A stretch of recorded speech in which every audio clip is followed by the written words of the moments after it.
नमस्कार, मी प्राची घाणेकर. हितगुजमध्ये आपलं स्वागत आहे. या विशेष कार्यक्रमामधून आपण विविध आजारांबाबत, त्यांच्यावरील उपचारांबाबत तज्ञ डॉक्टरांसोबत चर्चा करतो. त्यांच्याकडून सुदृढ आरोग्यासाठी मार्गदर्शन मिळवत असतो. मागच्या काही दिवसांमध्ये उकाडा प्रचंड वाढला. अशात अनेक जणांना युरिन इन्फेक्शनला सामोरं जावं लागलं. त्यामुळे आज आपण मूत्रसंस्थेच्या आजारासंदर्भात डॉक्टरांकडून जाणून घेणार आहोत आणि यासाठी कार्यक्रमामध्ये आपल्यासोबत सहभागी झालेले आहेत अनुभवी सुप्रसिद्ध मूत्ररोग तज्ञ डॉक्टर सुमित चौधरी. डॉक्टर नमस्कार आणि तुमचं खूप खूप स्वागत आहे झी 24 तासमध्ये. सुरुवातीलाच मी डॉक्टरांचा थोडक्यात परिचय करून देते. डॉक्टर सुमित चौधरी यांनी MBBS MS DNB in urology and genito urinary surgery या पदवी संपादित केलेल्या आहेत. सध्या ते पुण्याच्या मेडिकवर मल्टी स्पेशालिटी हॉस्पिटलमध्ये कन्सल्टंट युरोलॉजिस्ट, अँड्रोलॉजिस्ट आणि लॅप्रोस्कोपिक आणि रेनल ट्रान्सप्लांट सर्जन म्हणून कार्यरत आहेत. मेडिकवर हॉस्पिटलमध्ये किडनी, ब्लॅडर, प्रोस्टेट आणि पुरुष प्रजनन संबंधित आजारांसाठी आधुनिक तपासणी आणि शस्त्रक्रिया उपलब्ध आहेत. इथे लेझर सर्जरी, लॅप्रोस्कोपिक अत्याधुनिक रोबोटिक सर्जरी, किडनी ट्रान्सप्लांट तसंच मिनिमली इन्व्हेसिव्ह युरोलॉजी शस्त्रक्रिया उपलब्ध आहेत. डॉक्टर सुमित चौधरी यांना पुरुष, महिला आणि लहान मुलांमधील विविध मूत्ररोगांचं अचूक निदान आणि शस्त्रक्रिया करण्यात 10 वर्षांचा व्यापक अनुभव आहे. आधुनिक तंत्रज्ञान, वेदनारहित शस्त्रक्रिया आणि रुग्ण केंद्रित दृष्टिकोनासाठी ते विशेष ओळखले जातात. आणि आता आपण डॉक्टरांसोबत चर्चेला सुरुवात करणार आहोत. डॉक्टर, सुरुवातीलाच माझा प्रश्न आहे, आजकाल खरं तर सर्वात जास्त मूत्रसंस्थेचे आजार आलेले आहेत. असा कोणता आजार आहे जो सर्वाधिक पाहायला मिळतोय सध्या? सर्वाधिक जास्तीत जास्त आजार आता आम्ही युरिन इन्फेक्शनचे बघतो. तर युरिन इन्फेक्शन सर्वात जास्त कॉमन आहे सध्या.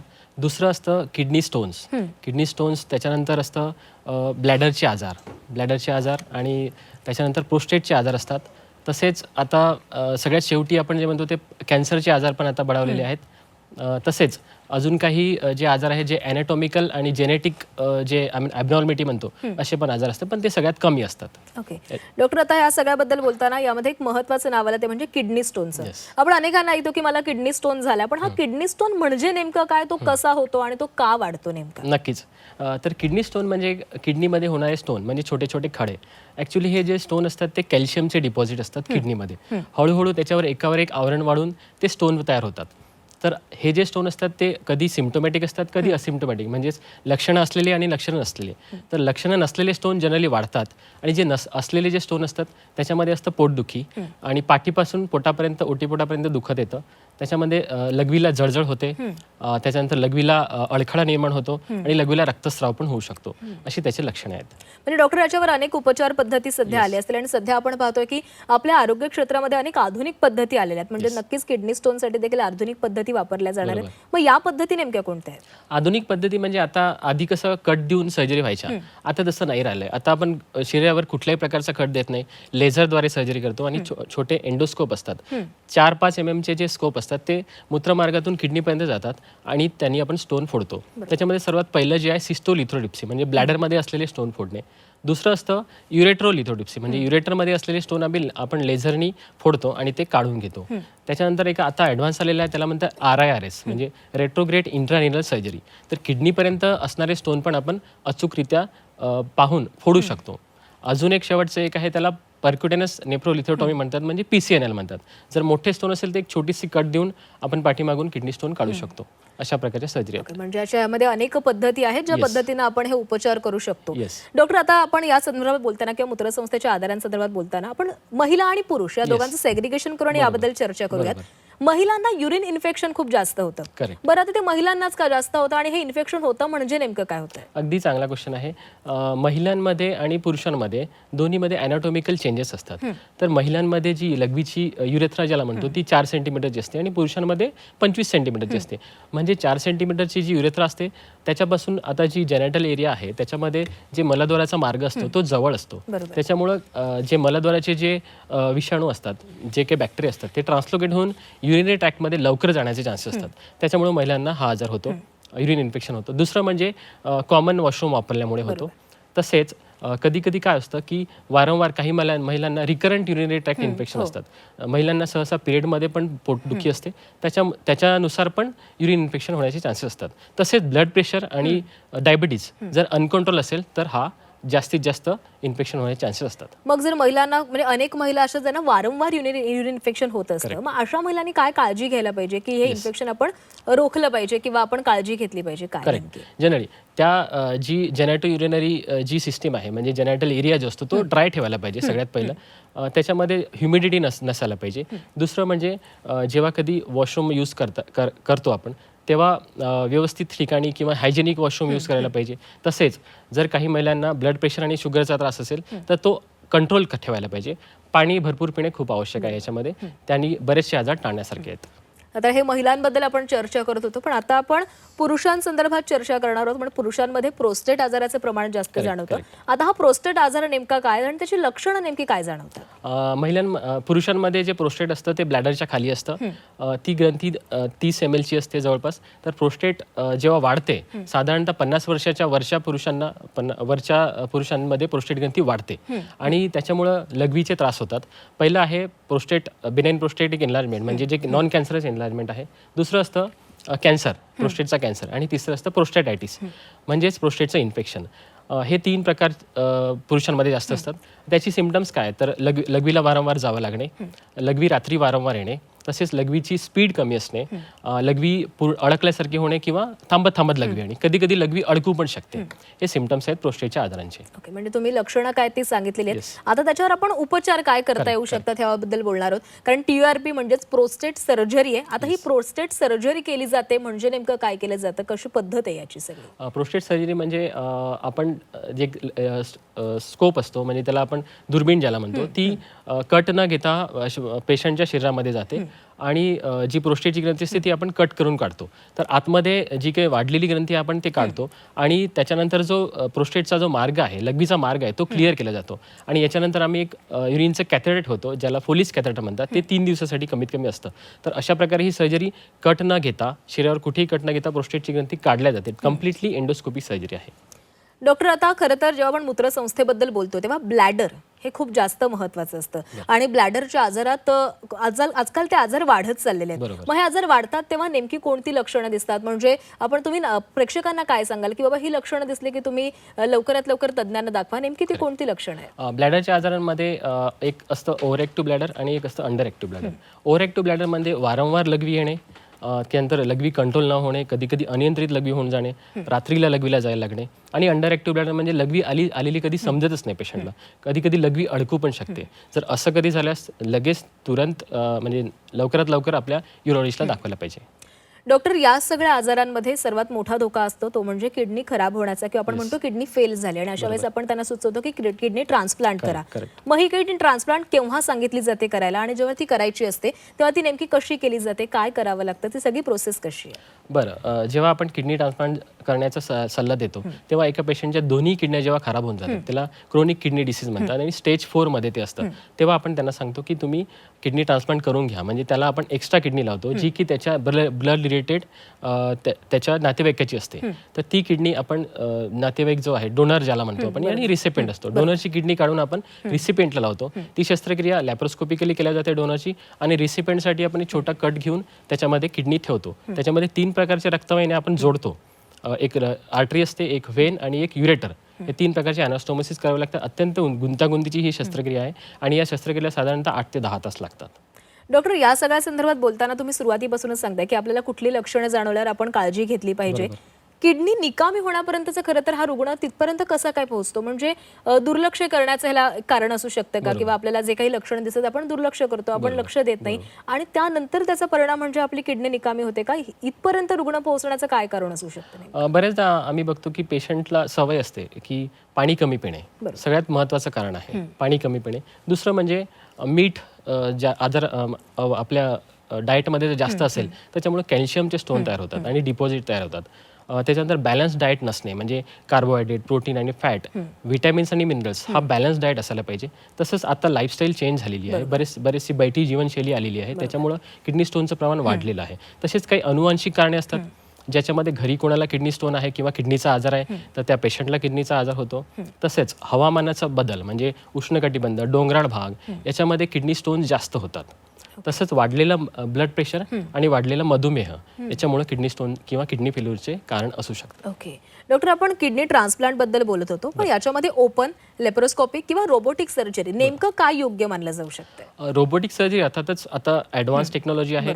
आधी कट देऊन सर्जरी व्हायची, त्याला ओपन सर्जरी म्हणतात. दुसरी लॅप्रोस्कोपिक सर्जरी असते, ज्याच्यामध्ये छोटे छोटे कट्स घेऊन बॉडीवर आपण सर्जरी करतो कॅमेऱ्याच्या सहाय्याने. आता ॲडव्हान्स जे आलेलं आहे त्याला म्हणतो रोबोटिक सर्जरी. म्हणजे सर्जन आणि पेशंट याच्यामध्ये एक रोबोट असतो आणि हाय डेफिनेशन आपल्याला त्याच्यामध्ये व्ह्यू दिसतं आणि त्याच्यामध्ये जे शस्त्रक्रिया आहे ती अचूक केल्या जाते आणि त्याच्यामुळं ब्लिडिंग कमी होतं, इन्फेक्शन कमी होतं, लवकर रुग्ण बरा होतो आणि कॉम्प्लिकेशन खूप कमी असतात.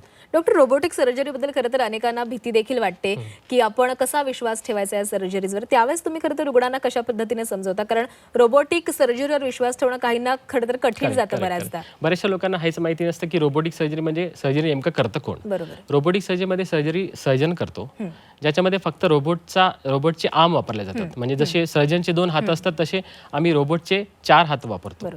तर असं असतं ते रोबोटिक सर्जरी. ते अचूक असतं आणि त्याच्यामध्ये व्हिजन खूप चांगलं असतं आणि सगळं नियंत्रित असतं सर्जनच्या. त्याच्यामध्ये रोबोट कधीच सर्जरी करत नाही. त्यामुळे प्रेक्षकांना खरं तर अनेकदा भीती वाटते की आपण रोबोटिक सर्जरीला होकार द्यावा की नाही, किंवा आपण ती करून घ्यावी की नाही. पण डॉक्टरांनी खूप चांगल्या पद्धतीने सांगितलेलं आहे की ते केवळ रोबोटचा मदत घेतात, पण मात्र सगळं नियंत्रण जे असतं ते डॉक्टरांचं असतं. डॉक्टर, खरंच पुढचा प्रश्न असा आहे, अनेकांना प्रश्न पडतो की आपण युरोलॉजिस्टकडे नेमकं कधी जायचं, कधी आपण त्यांचा सल्ला घ्यावा? लोकांना कळतच नाही किंवा लोक म्हणतात की ठीक आहे, आपल्याला हा त्रास होतोय, आपण थोडीशी घरच्या घरी काहीतरी उपाय करू आणि त्यावर ते नीट होऊन जाईल. पण खरं तर युरोलॉजिस्टचा सल्ला कधी घ्यायला पाहिजे? बरोबर, अगदीच. युरोलॉजीचा सल्ला तेव्हा घ्यायला पाहिजे जेव्हा लघवीमध्ये कुठलाही त्रास असेल, लघवी अडकळत असेल किंवा लघवीमध्ये वारंवार युरिनचं इन्फेक्शन होत असेल, कधी लघवीमध्ये रक्तस्राव जर झाला, पोटात दुखायला लागलं, अचानक तुम्हाला किडनी स्टोनचा प्रॉब्लेम व्हायला लागला, तर नक्कीच युरोलॉजिस्टला दाखवायला पाहिजे. डॉक्टर, कोणत्या वयामध्ये आजकाल रुग्ण जास्त वाढताना दिसतात, किंवा असं काही आत्ता सध्या आपण म्हणतो की लाईफस्टाईल बदललेली आहे, आपलं बैठी जीवन झालेलं आहे, ऑफिसेसमध्ये देखील अनेकांना बसून काम करावं लागतं तासन तास. असं कोणता मर्यादित वयोगट आहे का, वयोमर्यादा आहे का, की जोपर्यंत तिथे जास्तीत जास्त रुग्ण आढळून यायला लागलेले आहेत, असं काही जाणवतं? अर्थातच. आता रिसेंटली आम्ही जसं बघतो की 30 ते 50 या वयोगटामध्ये जास्तीत जास्त युरिन इन्फेक्शनचे रुग्ण आढळले जातात आणि किडनी स्टोन. आणि आता रिसेंटली असं झालं आहे की हे जी जीवनशैली जशी चेंज होत आहे त्याच्यामुळे क्रोनिक किडनी डिसीजेस पण वाढायला लागले आहे, ज्याच्यामुळं आम्ही लास्ट 1-2 महिन्यामध्ये 30 आणि 40 वर्षांच्या रुग्णांमध्ये पण किडनी ट्रान्सप्लांट केलेले आहेत. तर त्यांची किडनी खराब होण्याचे कारण तेच आहे की त्यांचं लाईफस्टाईल चेंज झालं आहे. कधी त्यांना ॲनाटॉमिकल प्रॉब्लेम असतात आणि जेनेटिक प्रॉब्लेम असतात. अर्थातच त्याच्यात लाईफस्टाईलचा खूप जास्त इफेक्ट त्याच्यावर आढळून येतो. डॉक्टर, तुमच्या या संपूर्ण मी म्हणेन की आरोग्य क्षेत्रामध्ये काम करताना तुम्हाला अनेकदा किडनी ट्रान्सप्लांटचे रुग्ण समोर येत असतील, आणि किडनी ट्रान्सप्लांट करणं, एक ऑर्गन ट्रान्सप्लांट करणं रुग्णांमध्ये नक्कीच भीतीचं वातावरण असतं. अशा वेळेस रुग्णांना एक सहारा देणं किंवा त्यांना असं सांगणं की नाही, सगळं नीट काही होणार आहे, अशी काही सिच्युएशन त्याच्या वेळेस येते का? आणि अशा वेळेस जर रुग्ण घाबरत असतील तर तुम्ही कशा पद्धतीने हे सगळं टॅकल करता? आम्ही त्यांना सांगतो की सुरुवातीला 2 गोष्ट खूप इम्पॉर्टंट असतात याच्यामध्ये, रिसिपियंट आणि डोनर. डोनर जे असतं ते ब्लड रिलेटेड असतो आणि डोनरला आम्ही हे सांगतो की तुमच्याकडे 2 किडनी आहेत, त्याच्यापैकी 1 किडनी तुम्ही नक्कीच तुमच्या नातेवाईकाला देऊ शकता आणि एका किडनीवर तुमचं नक्कीच लाईफ पूर्ण आयुष्यभर तुम्ही चांगलं जगू शकता. प्लस जी दुसरी किडनी ज्या रिसिपेंटला आम्ही देणार आहोत तर त्याला त्याचा नक्कीच फायदा होईल. अर्थातच त्याला डायलिसिस नको असतं, म्हणून अशा पेशंटला नक्कीच किडनी ट्रान्सप्लांट केल्यानंतर फायदाच होतो. तर अशा प्रकारे जर त्याला आम्ही काउन्सिल केलं तर ते बऱ्याचदा तयार होतात सर्जरीसाठी. डॉक्टर, अनेकदा असे रुग्ण येत असतील की ज्यांना खूप काही सल्ले द्यावे लागतात. असा एक महत्त्वाचा सल्ला, जर आपल्याला असे कोणतेही आजार नको असतील, आपल्याला कोणतेही काही किडनीपर्यंत आपल्याला कुठली हानी होता कामा नये, तर असा कोणता सल्ला खूप महत्त्वाचा ठरतो जो रुग्णांनी सगळ्यांनीच, तर फक्त रुग्णांनी नाही तर सगळ्या नागरिकांनी तो पाळला पाहिजे? बरोबर. लघवीसाठी मी नक्कीच म्हणेल की पाणी भरपूर प्यायला पाहिजे. दुसरं असतं डाएट मॉडिफिकेशन खूप इम्पॉर्टंट आहे. कार्बोहायड्रेट, प्रोटीन, फॅट, मिनरल्स आणि विटॅमिन्स हा योग्य प्रमाणात असायला पाहिजे. तिसरं असतं एक्सरसाइज आणि मेंटल पीस. म्हणजे आपण या रिसेंटली जे लाईफस्टाईल आपण चेंज होत आहे त्याच्यामध्ये स्ट्रेस खूप वाढलेला आहे. तसंच जर ज्या लोकांना ब्लड प्रेशर आणि शुगर असेल, डायबिटीज असेल, तर तो नक्कीच कंट्रोल करायला पाहिजे. तर हे सगळ्या गोष्टींचं नियंत्रण आपण जर ठेवलं तर नक्कीच आपल्याला कुठलाही आजार होणार नाही. डॉक्टरांनी सांगितलं की पाणी पिणं खूप महत्त्वाचं आहे, पण त्यालाच एक जोडून प्रश्न, लोकांना कळत नाही की आपण नेमकं किती पाणी प्यायला हवं. अनेकदा काही लोक म्हणतात की मी 1 बॉटलभर पाणी प्यायलेलं आहे आणि ते मला खूप पुरेसं झालेलं आहे, पण ते आपल्या शरीरासाठी पुरेसं आहे का? नाही, नक्कीच नाही आहे. काही जणांना 2 लिटर आवश्यक असतं, काहींना 3 लिटर आवश्यक असतं. मग आम्ही पेशंटला सांगतो की जेणेकरून एवढं पाणी तुम्ही प्या की जी लघवी होईल तिचा कलर फिकट पिवळा असेल, एकदम पिवळा पण नको आणि एकदम व्हाईट पण नको.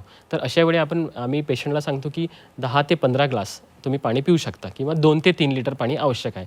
आणि जेणेकरून तुम्हाला दर 2 तासाला ॲटलिस्ट 200 ml किंवा 300 ml लघवी यायला पाहिजे. अच्छा, म्हणजे डॉक्टरांनी सांगितलं. पण बऱ्याचदा असं होत असेल ना की बरेच जण खूपदा लघवीला जात असतील, तेव्हा त्यांना कळत नसेल की हा नेमका प्रॉब्लेम काय. तर असं काही प्रमाण आहे का की एका व्यक्तीनं इतक्यांदाच लघवीला गेलं पाहिजे आणि जर ते जास्त वेळा होत असेल तर आपण डॉक्टरांचा सल्ला घेणं गरजेचं आहे? बरोबर.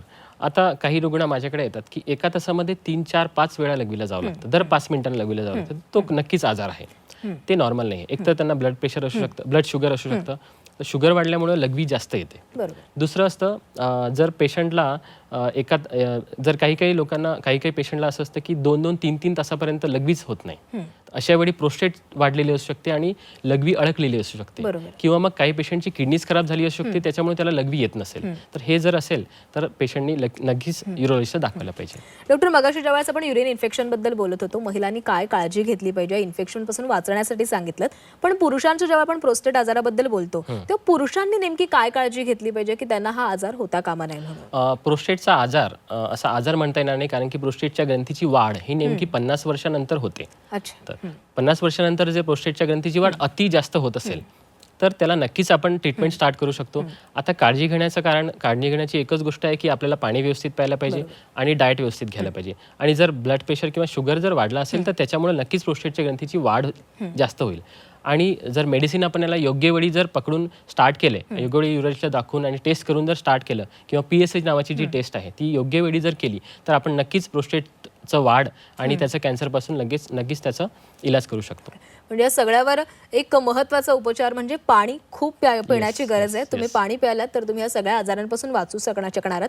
डॉक्टर, जेव्हा आपण किडनी स्टोन बद्दल बोलतो, किडनी स्टोनची लक्षणं जी जाणवायला लागतात तेव्हा असं काही आहे का किडनी स्टोनवर सर्जरी हा एकमेव उपाय आहे किंवा इतर काही वेगळ्या पद्धती आहेत का ज्याने आपण किडनी स्टोन बरा करू शकतोय? करेक्ट, खूप चांगला क्वेश्चन आहे. बरेच पेशंट विचारतात. जनरली 6 mm पर्यंत जे किडनी स्टोन आहे ते युरेटर मधून पास होण्यासारखे आहेत. 6 mm पेक्षा जर वरचा स्टोन असेल, मोठा स्टोन असेल, तर त्याला आम्ही सिटी स्कॅन करतो. आधी सिटी स्कॅन मध्ये तो कन्फर्म करतो. जर तो स्टोनची साईज जर 6 mm असेल तर त्याला आम्ही मेडिकल एक्सपल्सिव्ह थेरपी म्हणजेच त्याला ट्रीटमेंट चालू करतो, म्हणजे त्याला इंजेक्शन्स देतो किंवा त्याला हायड्रोथेरपी आपण देतो, तर त्यांनी तो स्टोन पास होतो बऱ्याचदा. त्याच्या जर वरचा स्टोन असेल किंवा कधी कधी पेशंटला ताप येत असेल आणि पोटात खूप जास्त दुखत असेल, लघवीला रक्तस्राव होत असेल, तर आम्ही नक्कीच पेशंटची सर्जरी करायसाठी विचार करतो. म्हणजे औषधांद्वारे देखील किडनी स्टोन बरा होऊ शकतो, म्हणजे त्याची काही सर्जरीच करायला हवी अशी काही वेळ नाही. किंवा तुम्ही तुमच्याकडे रुग्ण आल्यानंतर त्याला आधी औषधांद्वारे बरं करण्याचा प्रयत्न करता. जर ते स्टोन वाढले तर त्याला उपचार म्हणजे तुम्हाला सर्जरी करावी लागेल, हा डॉक्टरांचा सल्ला आहे. डॉक्टर, स्टोन काढण्यासाठी तुम्ही सांगितलं की आधुनिक पद्धती तर आहेच, पण याआधी जेव्हा स्टोन काढले जायचे त्याच्यावेळेस नेमकी काय प्रक्रिया वापरली जायची? आधी शरीरावर कट करून स्टोन काढले जायचे. जर किडनीमध्ये स्टोन असेल तर वरच्या बाजूला एक कट घेऊन स्टोन काढला जायचा. जर ब्लॅडरमध्ये असेल तर ओटीपोटामध्ये एक कट घेऊन काढला जायचा. तसेच आधी काही वेळी लॅप्रोस्कोपिक सर्जरी उपलब्ध होत्या, त्याच्यामध्ये पण मोठे मोठे कट्स किंवा छोट्या छोट्या कट्समध्ये सर्जरी होत होती. पण आता ॲडव्हान्स सर्जरीमध्ये आपण कुठेच कट घेत नाही शरीरावर. ही खूप महत्त्वाची गोष्ट आहे आणि चांगली गोष्ट आहे, ज्याच्यामध्ये कम्प्लिटली लेझरद्वारे सर्जरी होते. आणि एक लिथोट्रिप्सी म्हणून जे आहे त्याच्यावर बॉडीच्या बाहेरच आपण ते ठोके देतो, ज्याला की जे काही लिथोट्रिप्टर असतं त्याच्यामुळं, आणि त्याच्यातून बिना सर्जरीनी हे स्टोन बाहेर निघू शकतात. डॉक्टर, अनेक पेशंट्स तुमच्याकडे येत असतील, अनेक रुग्ण येत असतील. तुम्ही म्हणालात की आधी ओपन सर्जरीज व्हायच्या, कट्स दिले जायचे बॉडीवर, आता ते रोबोटिक पद्धतीनं केले जाते, त्यामुळे आता तशा काही कट्स देऊन ह्या सर्जरीज केल्या जात नाही. जेव्हा रुग्ण तुमच्याकडे येतात तेव्हा रुग्णांच्या काय प्रतिक्रिया असतात, जेव्हा म्हणजे आधीची उपचार पद्धती आणि आत्ताची नवी उपचार पद्धती बघितल्यानंतर रुग्ण काय तुम्हाला प्रतिक्रिया? रुग्णाचं सॅटिस्फॅक्शन खूप चांगलं असतं. युरोलॉजीमध्ये हे खूप चांगली गोष्ट आहे की रुग्ण लवकर बरा होतो. एंडोस्कोपिक सर्जरी पॉसिबल आहे आजच्या युगामध्ये. हाय डेफिनेशनचं जे काही युनिट असतं, जे एंडोस्कोपिक कॅमेरा असतो, तो खूप चांगला आहे. त्याच्यामुळं रुग्णांची जी डिस्चार्जचं जे हे असतं ते दुसऱ्या दिवशीच आम्ही अगदी सर्जरी केल्या दुसऱ्या दिवशी आम्ही डिस्चार्ज करतो आणि पेशंट खूप आनंदी असतो आणि चांगल्या प्रतिक्रिया देऊन जातो, तेव्हा नक्कीच सॅटिस्फाईड वाटतं. खरं तर खूप म्हणजे अनेक आपण चर्चा केल्या आहेत, अनेक प्रश्न आपण विचारलेले आहेत. डॉक्टर, किडनीचा स्टोन होऊ नये किंवा लघवीचा कोणताच आजार होऊ नये यासाठी आपण सुरुवातीपासूनच खूप काळजी घेणं गरजेचं आहे. म्हणजे अचानक जर आपल्याला खूप काही त्रास होत असेल तर ते आपण अंगावर काढायला नको. त्यामुळे तुम्ही जर नागरिकांना किंवा प्रेक्षकांना एखादा संदेश द्यायचा असेल तर तो नेमका काय संदेश द्याल? मी सांगेल की नक्कीच पाणी भरपूर प्या, बॅलन्स डाएट घ्या, एक्सरसाइज रेग्युलर करा, ब्लड प्रेशर कंट्रोल करा. ज्या काही लघवीच्या समस्या आहेत त्या लवकर निदान करून घ्या, युरोलॉजिस्टला लगेच दाखवा जर त्रास असेल तर. आणि लघवीच्या समस्यांना दुर्लक्षित करू नका. लक्षात असू द्या, निरोगी किडनी म्हणजे निरोगी आयुष्य. डॉक्टरांनी पाण्याचा सल्ला तर दिलाय, पण डॉक्टर तुम्ही बऱ्याचदा बोलताना डाएट बद्दल बोललात Yes. की रुग्णांनी डाएट पाळणं देखील गरजेचं आहे. असं काय नेमका आहार असला पाहिजे रुग्णांचा की यापासून एकतर आपण वाचू शकतो आणि जर आपल्याला आजार झालाच असेल तर आपण त्याच्यापासून थोडासा आपला बचाव करू शकतो? डाएटमध्ये काय असतं की जे सेट्रेट आहे, सायट्रिक ॲसिड जे आहे, अशी फळे जास्त खायला पाहिजे. म्हणजे संत्र, मोसंबी आणि लिंबू याच्यामध्ये सायट्रिक ॲसिड खूप जास्त असतं. आणि हे जे सायट्रिक ॲसिड आहे स्टोन इनिबिटर आहे, स्टोन तयार होऊ देत नाही. म्हणजे अशी फळे जर नक्की घेतली आपण आहारामध्ये तर नक्की स्टोन कमी होतील आपल्याला. आणि दुसरं म्हणजे पालेभाज्या, बाकीच्या ज्या पालेभाज्या आहेत त्या आपण बॅलन्स घ्यायला पाहिजे. किंवा काही रुग्ण मला विचारतात की डॉक्टर दूध पिल्याने जास्त दूध पिल्याने स्टोन होतात का? असं काही नाही आहे. दुधामध्ये कॅल्शियम नक्कीच जास्त असतं, पण सोबत जर आपण असा कुठला घटक घेतला ज्याच्यामध्ये ऑक्झलेट असेल, म्हणजे बदाममध्ये ऑक्झलेट जास्त असतं, ते जर सोबत घेतलं तर ते स्टोन नक्कीच तयार होणार नाही. किंवा मग काही लोक निवड ड्रायफ्रूट जास्त खातील, बदाम खूप खातील, दूध खूप पितील, त्याच्यामुळे स्टोन होण्याचे चान्सेस असतात. पण बॅलन्स डाएट घेतल्याने तसं होणार. अच्छा, म्हणजे जर फक्त दूध प्यायलो किंवा फक्त बदाम खाल्ले जास्त तर त्याने स्टोन होऊ शकतो. पण या दोन गोष्टी एकत्र घेतल्या तर त्याचे चान्सेस कमी आहेत. डॉक्टरांनी खरं तर खूप महत्त्वाची माहिती दिली. अनेकांना दूध प्यायला आवडतं, अनेकांना ड्रायफ्रुट्स खायला आवडतात, पण आपण त्याचं खूप अतिसेवन केलं तर त्याचा आपल्याला त्रास होऊ शकतो, आपल्या आरोग्याला त्रास होऊ शकतो. आज आपण मूत्रसंस्थेच्या आजारांसंदर्भात खूप सविस्तर चर्चा केलेली आहे. डॉक्टर आज आपल्या स्टुडिओमध्ये आले होते आणि डॉक्टरांनी काय काळजी आपण घेतली पाहिजे या संदर्भात खूप सविस्तर माहिती दिलेली आहे. डॉक्टर, पुन्हा एकदा खूप खूप धन्यवाद. तुम्ही या ठिकाणी आलात आणि आमच्यासोबत संवाद साधला. आणि यासह या कार्यक्रमामध्ये वेळ झालेली आहे इथेच थांबण्याची. पाहत रहा झी 24 तास.